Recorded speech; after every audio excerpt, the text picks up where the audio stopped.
a podcast powered by APS. If you follow us on episode 1, you'll remember that we kicked off season 1, The Big Guys, with 𝗬𝗵𝗲 𝗠𝗲 by 𝗬𝗂𝗍, exploring how large-scale developments are reshaping Cambodia real estate landscapes. Meet me again today, your host, 𝗬𝗵𝗲 𝗕𝗲𝗵𝗶, Associate Director of Residential Services at APS. In episode 2, we are sitting with one of the big guys in the real estate industry known as development firm, redefining what urban community-focused living truly brings in Cambodia. A company that focuses not just on buildings, but people, lifestyles, and reality. I'm talking about Urban Living Solution, ULS. Joining us today is 𝗕𝗵𝗲 from ULS. Welcome to the show, 𝗕𝗵𝗲. Please introduce yourself. Sure, thanks for the introduction. I'm T. Maybe you can detect my accent. I've lived in Australia for a long time. I was born in Cambodia, but very much recall Cambodia home for the last 5 years and in the future. I lead the sales department, 𝗕𝗲 𝗕𝗲, and it's a pleasure to be here today with the Redefining service. So thank you. Thank you too for joining us today, Bob. So as a sales at ULS, what are the projects that you are managing or you are helping with marketing and selling? Well, I guess the best place to start is where we are. We are Odom. And Odom's a very special project for us, since we call it our landmark project, our statement project. Essentially, it 𝗕𝗲𝗵𝗶 𝗕𝗲𝗵𝗶 or Scandal, which we could certainly cover maybe later. But essentially, what Odom's mixed-use development. Yeah. That's more than that, more important for a shoot. If I just quickly share with you, Odom, maybe for some of my audience, is a Cambodian name. It's a very special name. Odom, although it doesn't have any direct English translation, some of the words that captures the meaning are magnificent, plentiful, excellent, which sort of describes the project itself, probably, if I might say. But in Cambodia, family, like using my mother-in-law, for example, he has a son, and he calls his son Odom. So Odom's a very special name, and it's given to the boy to lift his status as a person. Yeah. So certainly it's a very special name, a special project, and on a special location on Odom Boulevard. Yeah. So certainly Odom Boulevard is a story in itself. It has historical significance and cultural significance, being linked to our royal family, which dates back to about 1890, so a long time ago. But it's for our international audience. It's equivalent to, I would say, 𝗬𝗵𝗲 in Thailand, our Orchard Road in Singapore, and to the Americans, I would say 57th Street in Manhattan, because we've got our own little Hudson River just across the way there. I tend to joke with people. Yeah. This is our 𝗕𝗲𝗵𝗶 watermark. So hence, that comparison. Well, what an interesting story behind the name, because throughout my experience working with a wide range of developments, especially commercial projects, most of the names are in English. But Odom is very unique because it's really climbing, and you just told us the story why this development is named Odom, which is more on the magnificence, the privilege, and I like how you term it millionaire boulevard, because it's on Odom Boulevard, right? Well, I guess you call it the Millionaire Boulevard because I think how other street got their name is that a lot of wealthy people either live on the street or owns property on the street. Exactly. And there's a few billionaires not far away on the street. Yeah. So a lot of people want to have the address on this street, and even the office building also. They want to have this address on their name cards. Yeah. Perfect. With that, let's set the stage. So the conversations of our podcast today will follow the 3 pillars that we have. Number 1 is the journey, number 2 is the market, and number 3 is the table. So let me start with our first question. So ULS has built the reputation for creating spaces that encourage connection, connectivity, and genuine community. But every story starts somewhere, right, Bo? So how did you first enter the development sector in Cambodia, and what did the landscape back then was like when ULS was founded? Sure. The company was had stuck in the hill, and the story is that we identify a gap in the market or a problem that we need to provide a solution for. Hence, developing the solution. And what we saw was that you were middle income, starting a family, but you didn't have much choice in terms of places to live or raise a family. The choice was, a house that was on the outskirts of Phnom Penh, because that's when there were houses that were very livable. But centrally, we tend to see a lot of condos being a lot of foreign leasing.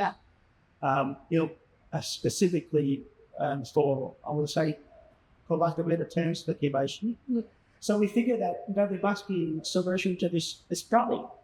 So that's where we started. And our first project, which aimed to solve this very issue, is urban walk. Since we still development incorporated with a gym, a library, common, also a rooftop garden. Yeah. So we wanted to create a place where people could raise family, but the community can live. So that was very essential for us. Yeah. Yeah, I just still remember how Urban Walk was founded back then, and now it's already the active community. However, I would like also to mention Ghost Echo Square in Siem Reap also. I myself travel to Siem Reap very often every year, and whenever we go there, always stay at Ghost Echo Square, and it's a proven track record for ULS that community living focus is really happening under the umbrella of ULS, who really has these visions and deliver the visions into actions by bringing the active community into life. Yeah, very interesting. So let's move to the second question, Steve. ULS is known for lifestyle driven and human-centered design, just like what we mentioned earlier. So let's talk about one of your key projects, which is the Dawn, that we addressed a little bit also, but maybe it's important for the audience, for our listeners to hear more from you. What was the original reasons behind this development? If I can sort of give you a living example, I think that might be there. If we say use WhatsApp, classical leaders operating out of this, and we can see you being there. I think human-centric and intentional community engagement, your Celine philosophy or the party is good. And to achieve that, it's more than just building spaces or units. We had to build amenities, facility that allow the community to participate and come into the space in a natural way. And also program, as an example, we have our fantastic weekend, which serves what they could maybe be our residents, but also it brings the community, the surrounding community, inside as well.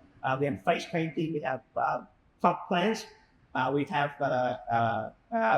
cooking classes, and so on and so forth. So for us, we emphasize the building the other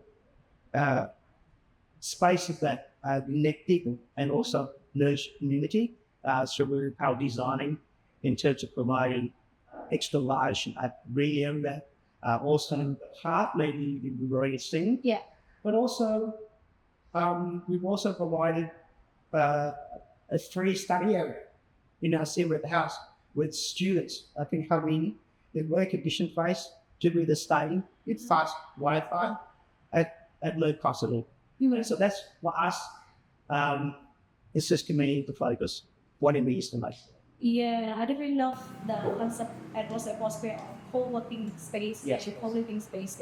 Like when I visited there, I saw a lot of students and employees coming together into the coffee shop, doing their work, their assignment stuff here. So it's not just for the residents to feel the lively community, but it's also open to others to come and experience it. And this makes the resident even more even happier because they are living in a real active community by its own.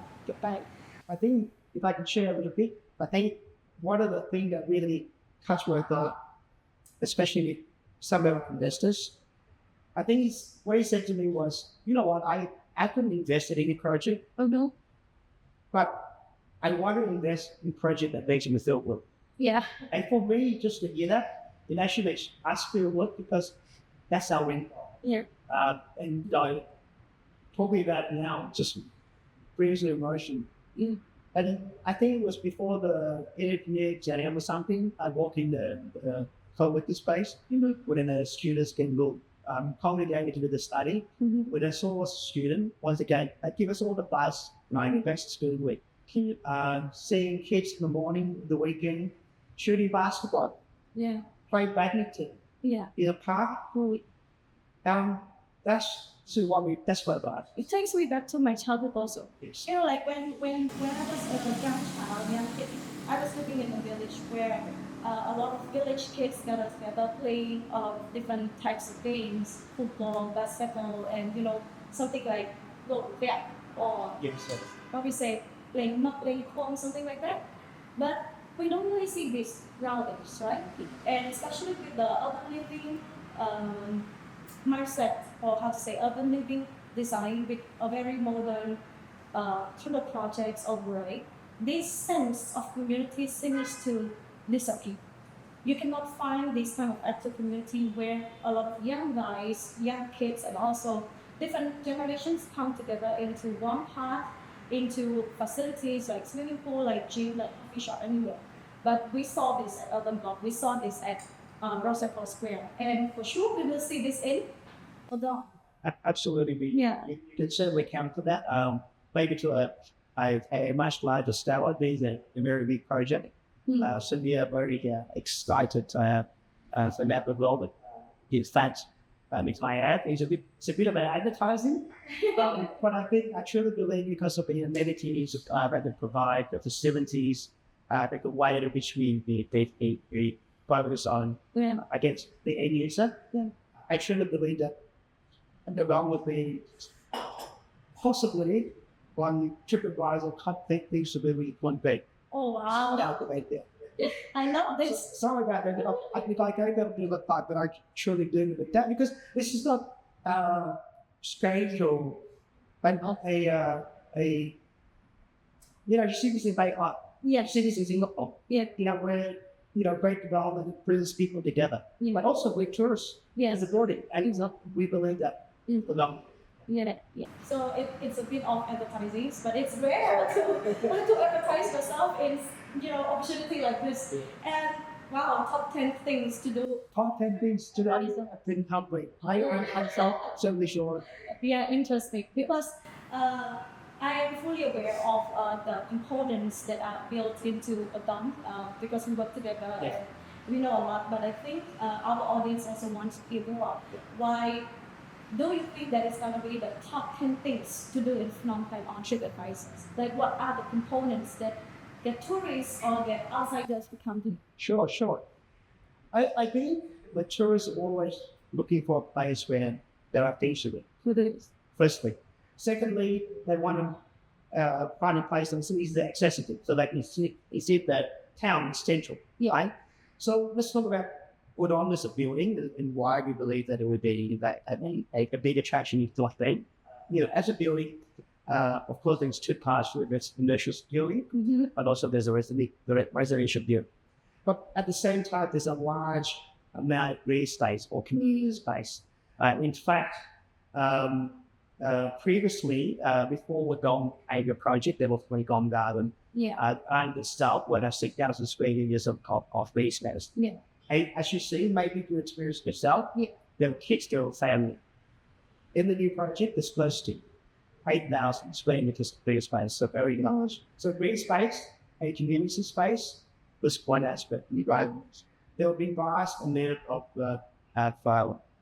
retail spaces, restaurants, fine dining, what do you call it? Fast food as well. Not too much, because we still need to meet the street as well. But also at the same time, there are what we call the private business club. And this is a person's time. The private business club is operated by IHG, designed by us. There's a jazz bar, with bar, getting Michelin star restaurants, and their ticket sales are cold.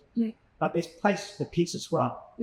For example, we point to our 𝗬𝗵𝗲 flagship bookstore. And of course, 𝗬𝗵𝗲 bookstore is a lifestyle bookstore. There'll be bars, cafes, lounges, and it'll be a really private place. Not unlike, I think, developed Korea, Starfield, kids play for Starfield complex, big library, tall buildings. Yeah. And it's not about book. It's about the vision. It's about the experience. Yeah. And I think we capture that successfully. So to me, these are just something that we want to draw people into, lots of things to do. I buy that for sure. Because, 𝗬𝗵𝗲 bookstore that was recently opened in Eon 1, and I go to Eon 1 every day. I go to the gym, the first gym up there. And I see that it's always packed with a lot of people of different generations. And I really like how you term it lifestyle bookstore. Yeah, just like the one in Korea. Like people travel to Korea, they never miss this spot. It's not to go to read the books, but it's to capture the moment and to capture the memory that, I'm here. Yeah. And the flagship bookstore in Korea, something like that.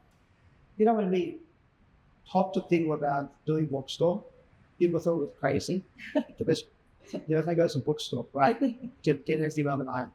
But for us, it started as a passion project. It's like, we want our young generation, current generation, to have access to books, to fall in love with books.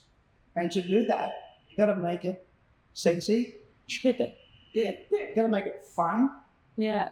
Fancy and free. But more importantly, in today's generation, you gotta make it very Instagrammable. So we kind of figured out the formula to bring people in. Yeah. And I think it's working. And plus, I think there's regular activities. I think a few months ago, a few weeks ago, we had a matcha baking session. Yeah.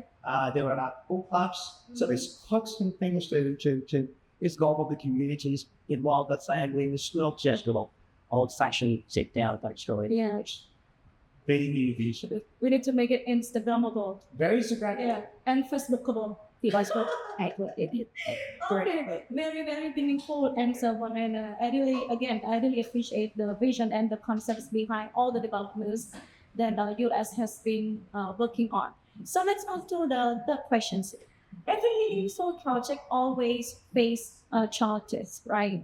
Not everything comes very smoothly. So could you walk us through one of the biggest challenge that you have faced, maybe probably during COVID, and how did the team overcome it? Well, I will give you two examples. Sure. I think let's start with I think talk about Rise Up the Square because that's how operation.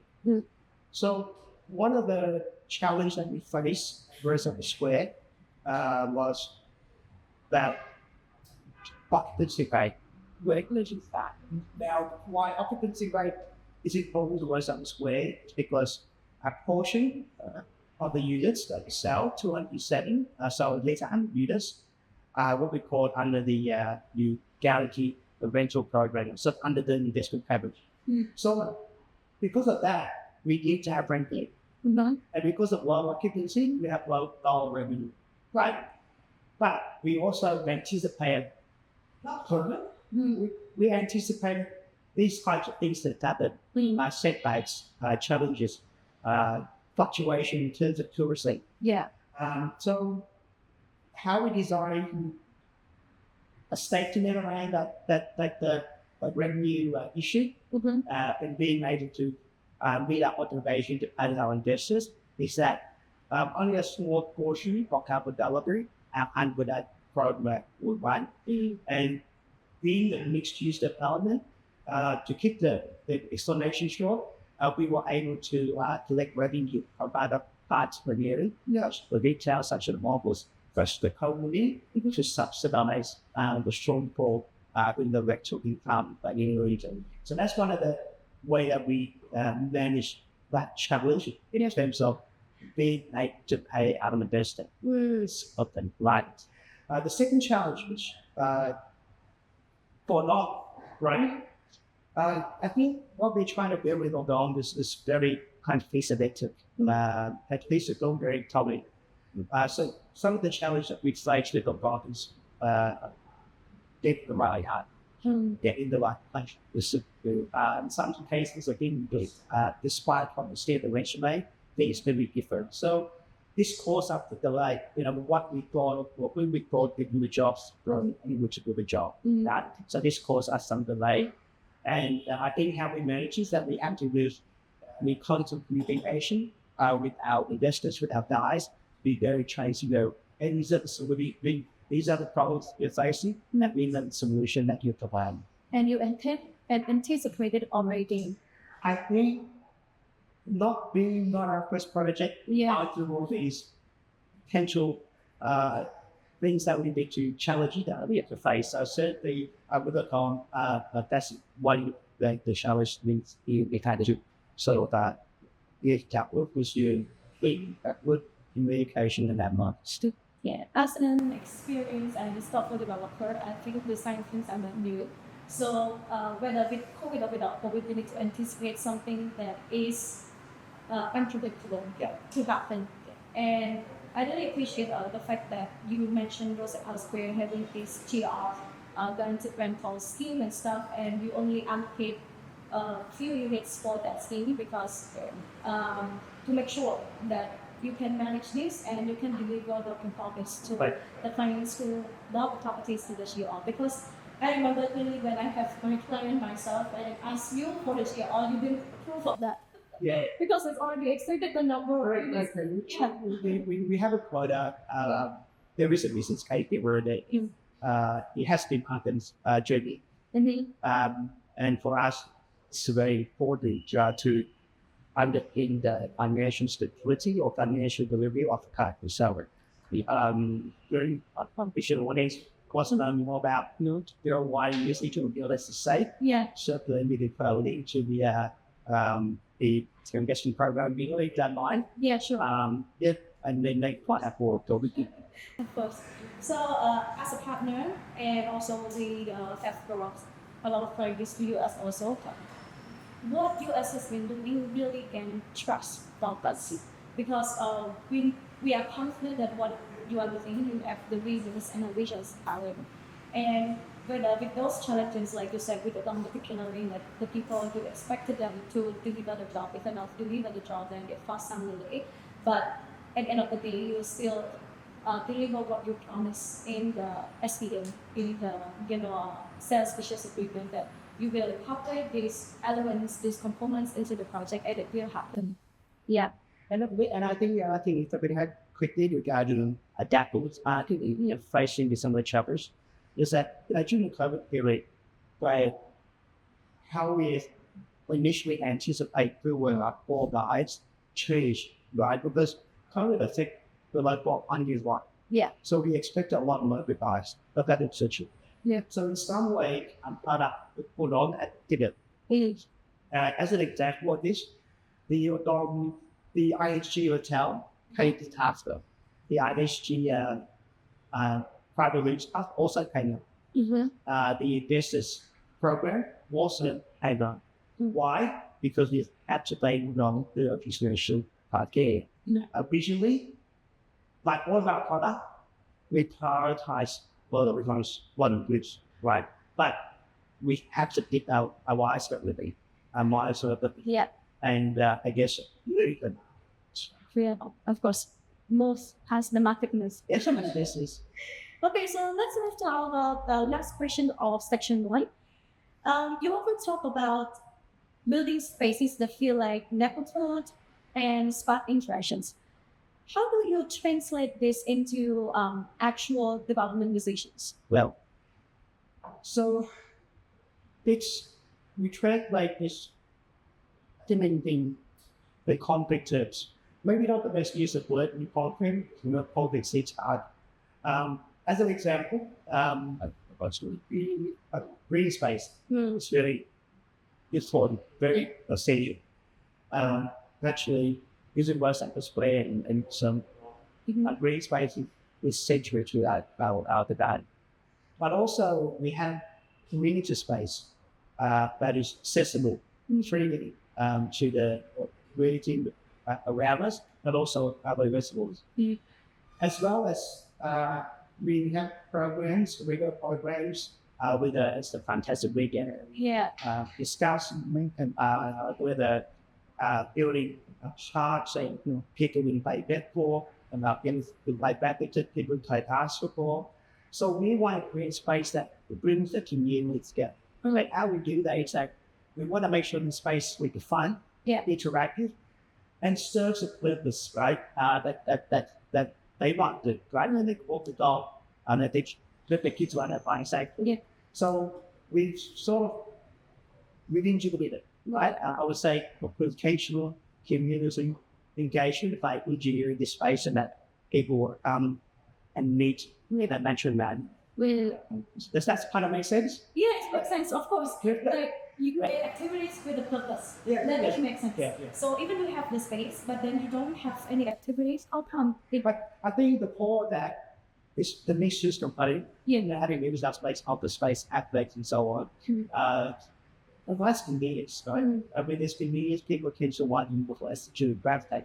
And you mentioned earlier Odom has 8,000 square meter of green space. Green space, correct. And it's rare to find 8,000 square meter green space in the heart of the city like this. Correctly, we believe once completed, it will be the world's greenest project. Like anything, our insurance policy is to over-provide.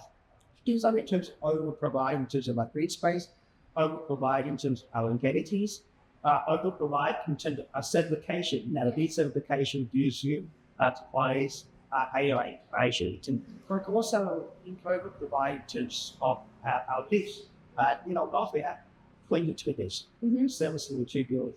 I think that's unheard of as well. So for us, we want to make sure people who visit our building have a relaxing and joyful experience. And then just what we provide, I think, aims to provide. Over-provide. Over-provide is our insurance policy. Insurance policy. Yes. Another nice term. Insurance policy is over-provide. And 22 lifts. 22 lifts, 8,000 square meters of green space, 6 dining ranges, 2 large pools, plus community area. Yeah, I think our listener might not have heard about this kind of provisions before. Yeah, I mean, maybe this is not over-providing in some way, under-provided. Our own residents, normally approaching 6,000 square meters of land would have typically 2,000 condos. So we only have 130 days. So that's under-provided, right? But we over-provide in terms of the space. 1 bedrooms are large. Our public area is large. Each lobby is large. So this is what we were provided, right? And people said to me, well, people said, selling really well, why don't you build more? So why you build more? It's not long enough. I 138 is not true. Like get 500 of the same unit, nothing changes, but this 500 unit, it's no longer enough. Right? You're moving. Agree with this. The practice goes different way from the concept already. Right, so it has been a very insightful conversation for our first pillar, which is the journey of ULS itself. So now let's move to the second pillar, the market. Let's talk about the market. Yes. Cambodia urban landscape is evolving quickly. New buyers' behavior, new expectations, and new areas of opportunities. So from ULS lens, what is the single biggest opportunity that you see happening in the Cambodia's market right now? Yeah, I think we kind of cover this a little bit, and it's also the reason why we started Urban Living Solution. And we feel that the biggest opportunity since the time we started is really good quality, affordable housing in a good location close to amenities, services and education and so on. So we do still think that this is still a sector or a market that's still underserviced. If you look around, a large proportion of the development of the condo still concentrate around the investors market. Yeah. In terms of building for owner-occupier, we still see that there is an undersupply. So for us, we want to play that role in some way, providing developments, mixed use, mid-rise, high-rise, close to school, with many facilities, amenities, not very much unlike what you see at Rose Upper Square. We feel that I think convenience is important. I think it gives people back more time. Yeah. And I think if we can do that, they have more time to enjoy with their family. Okay. They have a better lifestyle. Yeah. Right now, I think most people, especially our young population, they tend to be anywhere, in terms of travel, about 60 to 80 minutes one way. Yeah. And we want to cut that down. Yeah. So for us, is to provide, and we see an opportunity to provide affordable housing, affordable quality housing that are not shoebox size. We want to flip the script, right? From building units for speculation to building units for owner-occupier. So are you saying you're going to launch another affordable project soon? Absolutely. It's very much in the pipework. It's always been, for us, this is our core. We want to build more affordable housing, whether it's in Siem Reap or in Phnom Penh. In fact, we are doing some feasibility on some sites already, ongoing. But, everything has a time and place. Of course. But we are very much excited about this sector and playing a role. So when you mention affordable, how affordable is affordable? Like in numbers? Sure. I think in practical terms, I think anywhere between 800 per square meter to 1,200 per square meter. Because anything lower than that, you start compromising on location. Yeah. You start compromising on the size of the unit. Facilities, material. Community living. Yeah, because quality costs. Yeah. A quality location has a certain cost. Quality material has a certain cost. So there's only so much you can cut back. So for us, I think 800 to 1,200 is a sweet spot.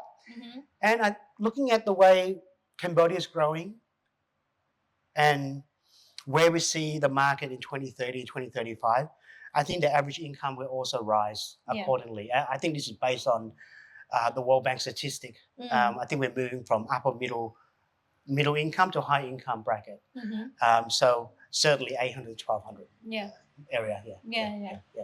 Wow, interesting. Yeah. So our young generations, Gen Z, Gen X, Gen Y, you hear us, you hear him that the affordable housing project is coming soon. So it's time to own your first or your second home with a lot of facilities and accessibilities, and especially like you said, you want to cut down the time of traveling.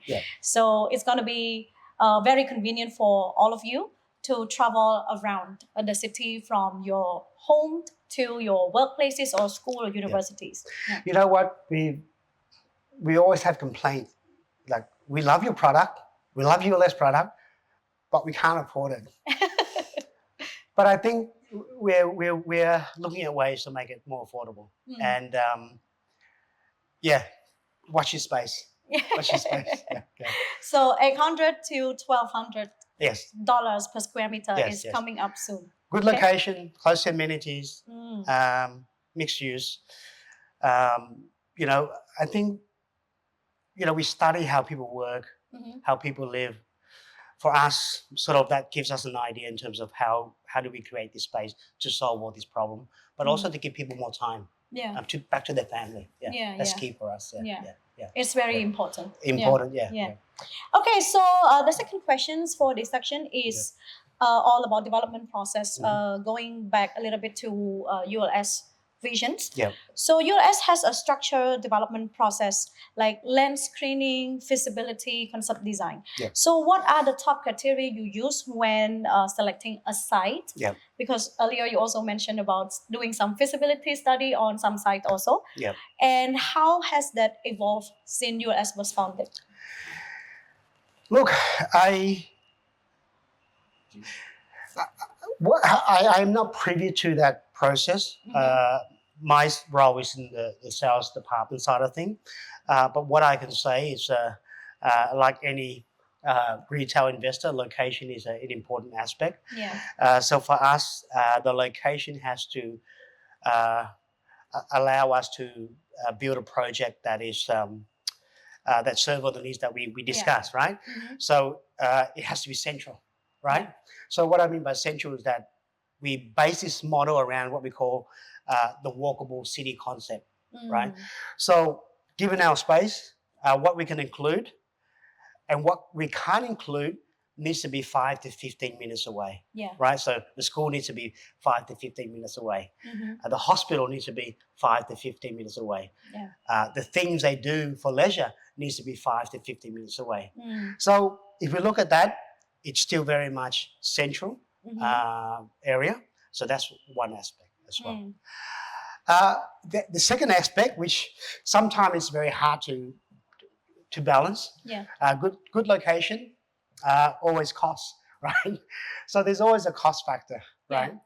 You don't want to be too far because that will remove you from all the things that we spoke about. But you also don't want to spend a lot. But we have to be conscious about the cost of buying something very central. But there's always silver lining to every market. We find that there's a lot of opportunity in this market, and it's a market where we land bank or JV, right?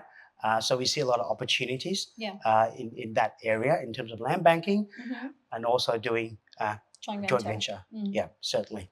So for me, location and price point doesn't serve our end goal in terms of providing the product that serve our end user, which we discussed previously already. Yeah, exactly. So locations and pricings are the key elements in selecting a Correct. site. Correct. Great. So this is the last question of section 2. Let's say looking across the sector, residential, commercial, and mixed use, which area do you think holds the most untapped potential over the next 5 years, and why? Well, we discussed that one area already. I think that's the affordable housing. We don't need to cover that.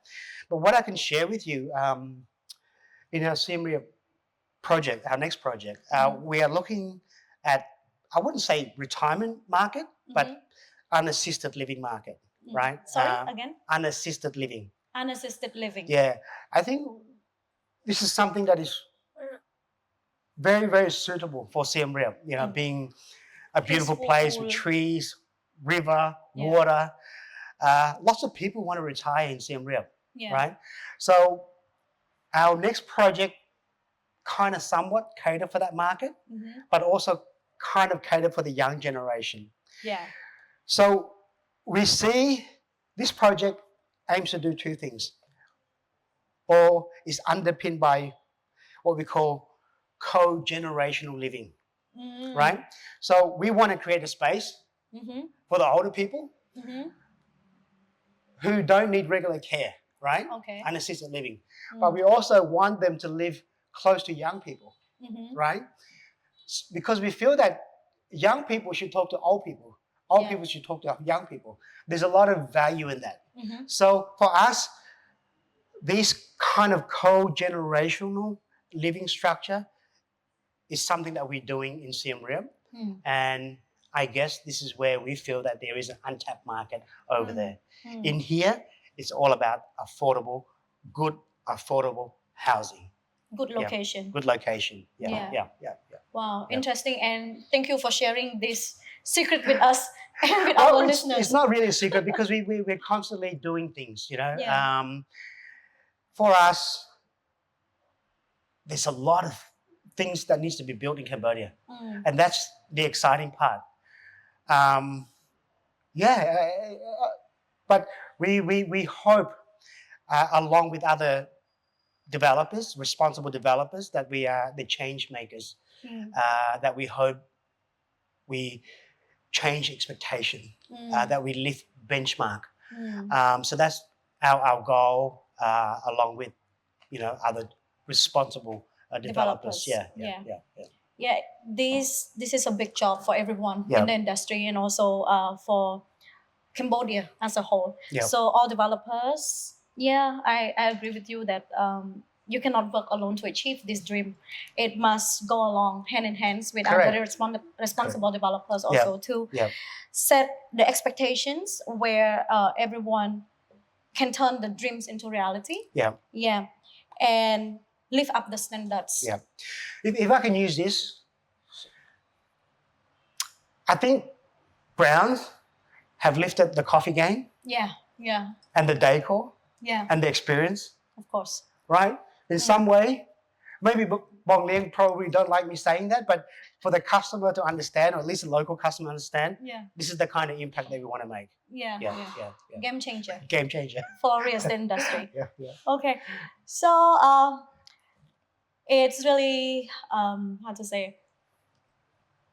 it's really meaningful to hear from your visions, from how you select the site, from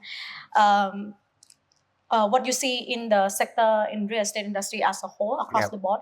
So to recap your answers, you still see that residential is a sector where it's still a sector where it holds untapped potential, whether it's about affordable housing, unassisted living. Residential for sale and for rent.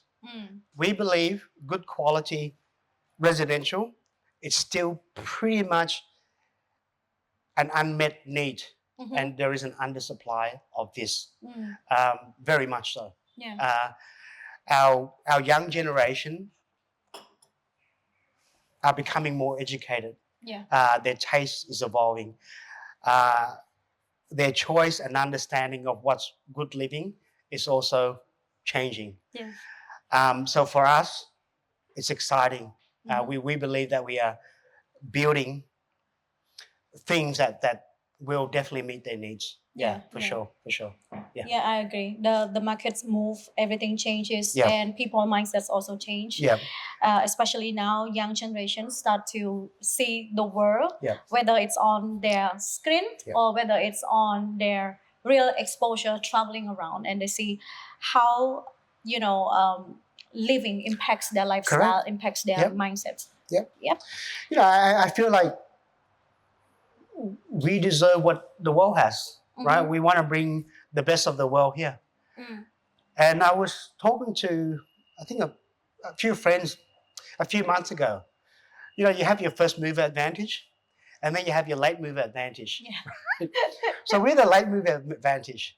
We can cherry pick all the good things that works, right? So for us, I feel like it's not too bad that we're a bit slower than others. We get to see what works and what doesn't work. Exactly. I think that's the advantage, a huge advantage that we hold. Of course.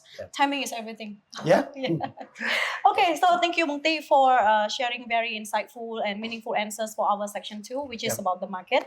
So now let's move to our last sections of our podcast today, section 3, which is about your personal playbook, your strategic advice to our audience, to our listeners. So let's kickstart with our first questions. What is the most important piece of practical advice you would give to our, international investors looking to enter Cambodia for the first time? Sure. I always get asked this question a lot. And it's a very simple answer. Investing is not complicated. I always say that the criteria that you apply back home, you apply the same thing, right? But, and one of it is that you actually understand the market, you know the market, and you see the product. So my number one advice is, please fly over here, spend a week or two, get to know the country, get to know the projects, speak to a few agents, right? Make comparison, take your time. APS. Yes, yes. APS, yes. Take your time. Take your time. And really, yeah, I would say be here. Yeah. Number one thing is just be Be here here to have a look first. for yourself. Yeah. Yeah. Mhm. So that's my number one advice. And always location. You know, it's not a complicated things. Location is very important. You know, where you buy is very important. And sometimes I've heard a story of somebody who did not travel here and bought a place that they thought that was in a good location, Yeah. but was a little bit far away, Mm. quite far away, in fact, simply because they were told it was in a good location, Yeah. right? Mm. I think if you're here, you know what is a good location. Mm. A good location in Cambodia is the same as a good location in Australia, in America. Mm. Is it easy accessible to school, Yeah. shops, retail, office? Mm. Do you see people walking around? Yeah. Right? So very, very simple thing. That's my advice. But please come and visit here. Good location is not subjective. Yeah. It's very objective. Objective. Yeah, very objective. Yeah. Objective. Like you mentioned. Yeah. Yep. So that's my two most important advice. Of course, I can provide more, Yeah. but maybe you can provide the additional Yeah. advice. So please speak to Beck and your team at APS. So for more advice, talk to us. Correct. Actually, I really appreciate your answers. The first Yes. and most foremost important advice is to come here first. So Actually, you know, one of the things that we do, and the offer that I'm going to make for your audience, right, Yeah. is that why our project at 𝗬𝗵𝗲 has been super successful Mm. and a lot of happy customer, is that we have a try you buy program, Mm. right? It means that You travel first. they travel here, you experience the product that Yes. you intend to buy, meaning that you stay at the residence that you intend to buy, feel it, touch it, smell it, look at your neighbor, see who they are, Mhm. and then make up your own mind. Yeah. So in fact, if they register 30 days before you air, no, after you air this program, Mhm. I can provide a complimentary stay Wow. at 𝗬𝗵𝗲 Okay. for up to 3 nights. Up to all 3 right? nights. But for the first 3 registration. Mhm. Does that sound like a good deal? Of course. 3 Okay. nights in 𝗬𝗵𝗲 Square in Yep. Siem Reap, and they can get to explore Angkor Wat Temple and a lot of cultural things happening in Siem Reap also. So you get to see the real image of Cambodia. And of course, we're very proud of our product. And because we're proud of our product, we want people to experience it. So it's a win-win situation. I'm also proud of your product. Thank I'm you. also proud of 𝗬𝗵𝗲 Square. Thank And you. I got several clients there who Yeah. are very happy buyers. And they went through this experience. Yeah. They went there themselves. They stayed there for a few nights Yeah. and they decided to buy. Yeah. Yeah. I always say, you know, great property, great location, look the same, smell the same, feel the same. Taste the same. No matter where you're in the world, it's really the same. Yeah, it's really the same. Yeah. Okay, so all international investors, you hear us, come here first, come to Cambodia first, and Yeah. talk to me at APS if you want more advice. And if you want to get these complimentary stays when you travel here, please also connect with APS. 3 And- only. yeah. Three only. 3 people only. 3 only, and 30 days after this episode is aired. Okay, so 30 days after this episode is aired, Yeah. the first up to 30 three days. Yeah, 3. lucky buyers will get the complimentary stay for 3 nights at 𝗬𝗵𝗲 Square in Siem Reap. Yeah. Okay, thank you, Bong. So let's move to the second questions. As Gen Z, earlier we also talking about multi-generational living, Yeah, right? So as Gen Z enters the property market, how are their preferences? For example, like tech-friendly spaces, flexibility, sustainability, and community, shaping the way you design future developments. I think this goes back to what we discussed before. It's about the end users. So like I said, we study how, you know, people work, how far they have to travel, what's important to them.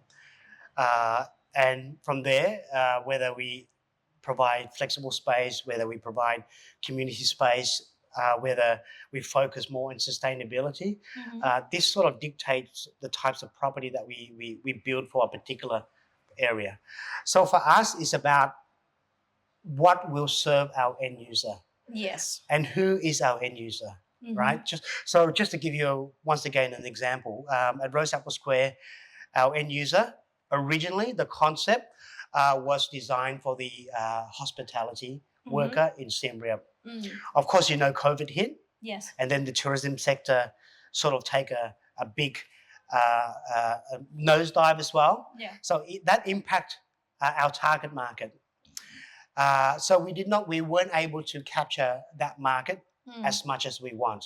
However, because of how we built the space, the mixed use, the location, 𝗬𝗵𝗲 has functioned amazingly well.